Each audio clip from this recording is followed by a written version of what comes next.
এই মুহূৰ্তত জনাইছো আজিৰ প্ৰথমটো খবৰ। স্মাৰ্ট মিটাৰ নে স্মাৰ্ট লুণ্ঠন? স্মাৰ্ট মিটাৰক লৈ উত্তপ্ত সমগ্ৰ ৰাজ্য।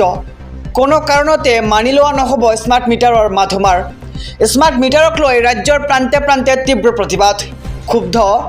ক্ষুব্ধ ৰাইজে ঘেৰাও কৰিছে শক্তি বিভাগৰ কাৰ্যালয় আৰু অসম চৰকাৰক অতি শীঘ্ৰেই স্মাৰ্ট মিটাৰ বাতিলৰ দাবী জনাইছে সমগ্ৰ ৰাজ্যৰ জনতাই।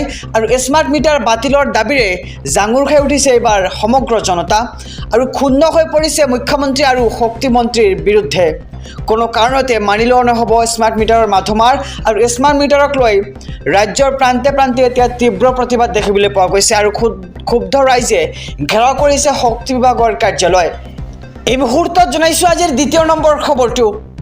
অহা 1 ফেব্ৰুৱাৰীৰ পৰা ৰাজ্যৰ প্ৰতিটো সমষ্টিৰ মহিলাই লাভ কৰিব চৰকাৰৰ ধন। ৰাজ্যৰ 12 লাখ মহিলাই শীঘ্ৰেই লাভ কৰিব চৰকাৰৰ ধন আৰু সমষ্টিয়ে প্ৰতি 10,000কৈ মহিলাই লাভ কৰিব চৰকাৰী ধন। আৰু মুখ্যমন্ত্ৰী ডক্টৰ হিমন্ত বিশ্ব শৰ্মাই এই সন্দৰ্ভত কৰিছে ডাঙৰ ঘোষণা। চৰকাৰী ধন পাবলৈ কি কৰিব লাগিব মহিলাসকলে? অহা 15 ছেপ্টেম্বৰৰ পৰা আৰম্ভ হ'ব আবেদন প্ৰক্ৰিয়া আৰু ৰেচন কাৰ্ড থকা প্ৰতিটো পৰিয়ালৰ মহিলাই লাভ কৰিব চৰকাৰী ধন। আৰু ৰেচন কাৰ্ডৰ সৈতে লিংক হৈ থাকিব লাগিব আপোনাৰ আধাৰ কাৰ্ডখন। আৰু আহি গ'ল অৰুণোদয় 3.0ৰ বাবে নতুনকৈ আবেদন। আৰু 12,60,000 নতুন হিতাধিকাৰীক দিয়া হ'ব অৰুণোদয় আঁচনিৰ ধন। আৰু যিসকলে আগৰ হিতাধিকাৰী আছে তেওঁলোকে পুনৰ আবেদন কৰিব লাগিব এই ধন লাভ কৰি থাকিবলৈ হ'লে। আৰু অহা 1 ফেব্ৰুৱাৰীৰ পৰা ৰাজ্যৰ প্ৰতিটো সমষ্টিৰ মহিলাই লাভ কৰিব চৰকাৰৰ ধন। ৰাজ্যৰ 12 লাখ মহিলাই শীঘ্ৰেই লাভ কৰিব চৰকাৰৰ ধন আৰু সমষ্টিয়ে প্ৰতি 10,000কৈ মহিলাই লাভ কৰিব চৰকাৰী ধন। এই মুহূৰ্তত জনাইছো আজিৰ তৃতীয় নম্বৰ খবৰটো। মাটিৰ খাজানাক লৈ ৰাজ্য চৰকাৰৰ বৃহৎ সিদ্ধান্ত। এতিয়াৰে পৰা অনলাইন অফলাইন দুয়োটা মাধ্যমৰ জৰিয়তে দিব পাৰিব খাজানা। মাটিৰ খাজানাক লৈ অসম চৰকাৰৰ ৰাজহ বিভাগে জাৰি কৰিলে নিৰ্দেশনা। ইয়াৰ পূৰ্বে ই খাজানা পৰ্টেলৰ যোগেদি অনলাইন মাধ্যমৰ দ্বাৰা দিব পৰাৰ ব্যৱস্থা কৰা হৈছিল। আৰু বৰ্তমান দুয়োটা পদ্ধতিৰ দ্বাৰা খাজানা দিব পৰাৰ ব্যৱস্থা ৰাজহ বিভাগৰ। আৰু কেবিনেটৰ সিদ্ধান্ত মৰ্মে ৰাজহ বিভাগে মাটিৰ খাজানাক লৈ জাৰি কৰে এই বিশেষ নিৰ্দেশনাটো। আৰু মাটিৰ খাজানাক লৈ ৰাজ্য চৰকাৰৰ বৃহৎ সিদ্ধান্ত আমি সবিশেষ জনাইছোঁ SB অসম মিডিয়াৰ সমুদৰ্শকক যে এতিয়াৰ পৰা অনলাইন আৰু অফলাইন দুয়োটা মাধ্যমৰ জৰিয়তে দিব পাৰিব আপুনি খাজানা।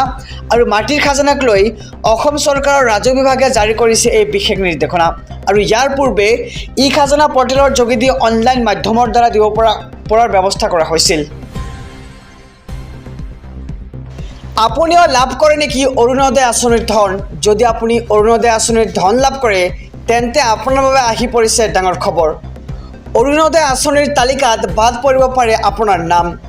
এতিয়া আপুনি সাজু কৰক আপোনাৰ যাৱতীয় নথি পত্ৰসমূহ। ধন লাভ কৰি থাকিবলৈ আপুনি নতুনকৈ কৰিব লাগিব আবেদন। আৰু অহা 15 ছেপ্টেম্বৰৰ পৰা ৰাজ্যত আৰম্ভ হ'ব অৰুণোদয় 3.0। আৰু নতুনকৈ এই আঁচনিত অন্তৰ্ভুক্ত হ'ব 12,60,000 হিতাধিকাৰী। আৰু অৰুণোদয় 2.0ৰ হিতাধিকাৰীও নতুনকৈ কৰিব লাগিব আবেদন। আমি সবিশেষ জনাইছোঁ আমাৰ সমুদৰ্শকক যে 2025 চনৰ 1 ফেব্ৰুৱাৰীৰ পৰা নতুন হিতাধিকাৰীয়ে পাব অৰুণোদয়ৰ সুবিধা। আৰু তেতিয়ালৈকে অৰুণোদয় 2.0ৰ হিতাধিকাৰীসকলে পাই থাকিব ধন। আৰু তাৰ পূৰ্বে পুনৰ আবেদন কৰিব লাগিব পুৰণা হিতাধিকাৰীসকলে। আৰু অৰুণোদয় 3.0ৰ নতুন আবেদনকাৰীসকলৰ বাবে ৰেচন কাৰ্ড থকাটো বাধ্যতামূলক কৰি দিছে চৰকাৰে। আৰু আপুনিও লাভ কৰে নেকি অৰুণোদয় আঁচনিৰ ধন? যদি লাভ কৰে তেন্তে আপুনি পুনৰ কৰিব লাগিব আবেদন যাৱতীয় নথি পত্ৰৰ লগতে। আৰু অৰুণোদয় আঁচনিৰ তালিকাৰ পৰা বাদ পৰিব পাৰে আপোনাৰ নাম যদি আপুনি আবেদন নকৰে।